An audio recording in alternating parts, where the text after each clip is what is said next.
Hi, my name's Baden Lucas and welcome to this week's buyer tip, what to look for in an investment property in the city. So there are a few things to think about here.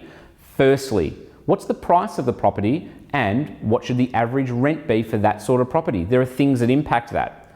Is it in a heritage building? If it's in a heritage building, it might command a little bit of a premium, but typically in those heritage buildings, the owner's corporation fees can be a little bit low. So whilst your initial capital investment is high and your rent may not be quite as high as some other investments, the actual ownership costs can be a little bit lower. If you're buying in a brand new building, you've got that fantastic depreciation element to it as well, especially in those first few years where you can depreciate a lot of the capital, the initial capital value of the property, making sure that you're taking advantage of that tax. If you're spending a little bit more, is that giving you the option, with interest rates being a little bit higher, for some more significant negative gearing? So you're getting those tax benefits off the income that you're earning.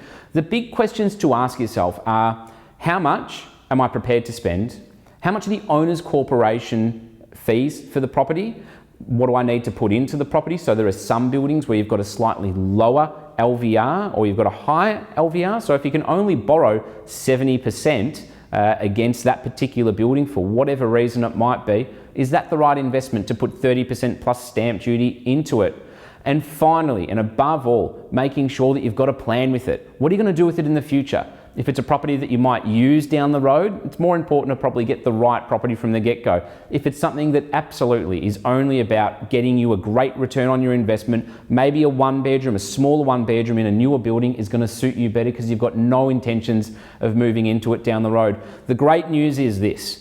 Our team are experienced in selling apartments. We sell over 200 apartments a year. We deal with heaps of investors, and we are absolutely perfectly positioned to give you the right advice when you're making that inner city investment. Cheers.